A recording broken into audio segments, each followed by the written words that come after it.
ಯೇಸು ಕ್ರಿಸ್ತನಲ್ಲಿ ಪ್ರಿಯರೇ, ನಾನು ನಿಮ್ಮ ಪ್ರೀತಿಯ ಜಾನ್ ಮಧು.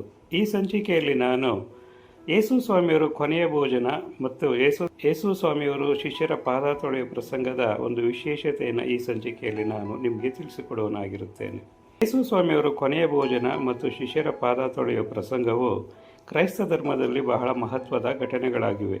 ಇವು ನಮಗೆ ಕಲಿಸುವ ಪಾಠಗಳು ಮತ್ತು ಇದನ್ನು ವಿವರಿಸುವ ಒಂದು ಸಣ್ಣ ವಿಡಿಯೋ ನಿಮಗೋಸ್ಕರ. ಯೇಸು ಕ್ರಿಸ್ತನಲ್ಲಿ ಪ್ರಿಯರೇ, ಮೊದಲನೆಯದಾಗಿ ನಾವು ಕರ್ತನ ಭೋಜನದ ಮಹತ್ವವನ್ನು ನೋಡುವುದಾದರೆ, ಯೇಸು ಸ್ವಾಮಿಯವರು ತಾನು ಬಲಿಯಾಗುವ ಮೊದಲು ತನ್ನ ಶಿಷ್ಯರೊಂದಿಗೆ ಮಾಡಿದ ಈ ಭೋಜನವು ಪವಿತ್ರ ಪರಮ ಪ್ರಸಾದಕ್ಕೆ, ಅಂದರೆ ಕರ್ತನ ಭೋಜನಕ್ಕೆ ಮೊದಲ ಅಡಿಪಾಯವಾಗಿದೆ ಮತ್ತು ಒಡಂಬಡಿಕೆಯ ಸಂಕೇತವಾಗಿದೆ.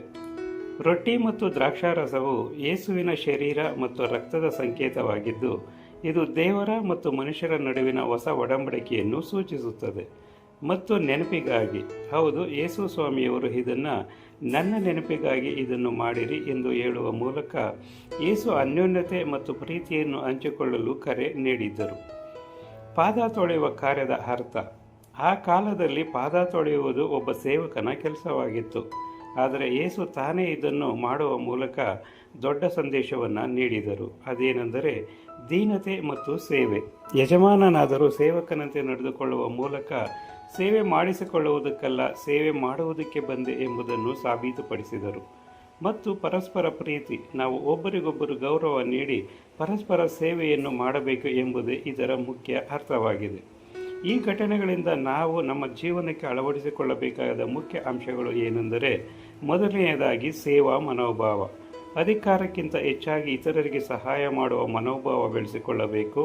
ಹಾಗೆ ಕ್ಷಮೆಯ ಗುಣವನ್ನು ಈ ಪ್ರಸಂಗದಿಂದ ನಾವು ಅಳವಡಿಸಿಕೋಬೇಕು. ಯೇಸು ತನಗೆ ದ್ರೋಹವನ್ನು ಮಾಡುವ ಯೂದನ ಪಾದವನ್ನು ಕೂಡ ತೊಳೆದು ನಾವು ಕೂಡ ಶತ್ರುಗಳನ್ನು ಕ್ಷಮಿಸುವುದನ್ನು ಕಲಿಯಬೇಕು. ಮತ್ತು ನಮ್ರತೆ. ನಮ್ಮ ಜೀವನದಲ್ಲಿ ಎಷ್ಟೇ ದೊಡ್ಡ ಮಟ್ಟಕ್ಕೆ ಬೆಳೆದರೂ ವಿನಯವಂತರಾಗಿರಬೇಕು. ನಾಯಕತ್ವ ಎಂದರೆ ಸೇವೆ. ಅಧಿಕಾರವಿದ್ದರೂ ಇತರರ ಮೇಲೆ ಸವಾರಿ ಮಾಡದೆ ಅವರಿಗೆ ಸಹಾಯ ಮಾಡಬೇಕು. ಮತ್ತು ಅಹಂಕಾರದ ತ್ಯಾಗ. ಯೇಸು ದೇವರ ಪುತ್ರನಾಗಿದ್ದರೂ ದೀನನಾದನು. ನಾವು ಕೂಡ ಅಹಂಕಾರ ಬಿಟ್ಟು ಬದುಕಬೇಕು.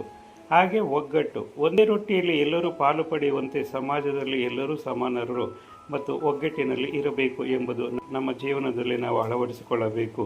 ಯೇಸು ಕ್ರಿಸ್ತನಲ್ಲಿ ಪ್ರಿಯರೇ, ಈ ಸಂಚಿಕೆ ನೋಡಿದ್ದಕ್ಕಾಗಿ ನಿಮಗೆ ಧನ್ಯವಾದಗಳು. ಈ ಸಂಚಿಕೆಯಲ್ಲಿ ಯೇಸು ಸ್ವಾಮಿಯವರ ಕಡೆಯ ಭೋಜನ ಮತ್ತು ಆತನು ತನ್ನ ಶಿಷ್ಯಂದರ ಪಾದ ತೊಳೆದರ ಬಗ್ಗೆ ನಾವು ಸಂಪೂರ್ಣವಾಗಿ ಮಾಹಿತಿ ಕೊಟ್ಟಿದ್ದೇನೆ ಎಂದು ನಂಬುತ್ತಾ, ಈ ಸಂಚಿಕೆ ನಿಮಗೆ ಇಷ್ಟವಾಗಿದ್ದರೆ ಈ ಸಂಚಿಕೆಯನ್ನು ನೀವು ಲೈಕ್ ಮಾಡಿ ಮತ್ತು ನಮ್ಮ ಚಾನಲ್ನ ಸಬ್ಸ್ಕ್ರೈಬ್ ಮಾಡಿ. ಇತರೆ ನಿಮ್ಮ ಸ್ನೇಹಿತರಿಗೂ ಕೂಡ ಈ ಸಂಚಿಕೆಯನ್ನು ಫಾರ್ವರ್ಡ್ ಮಾಡಿ. ಹಾಗೆ ಇಂತಹ ಮತ್ತಷ್ಟು ಆಧ್ಯಾತ್ಮಿಕ ವಿಷಯಗಳಿಗಾಗಿ ನಮ್ಮ ಚಾನಲ್ನ ಸಬ್ಸ್ಕ್ರೈಬ್ ಮಾಡೋದನ್ನು ಮಾತ್ರ ಮರೆಯಬೇಡಿ.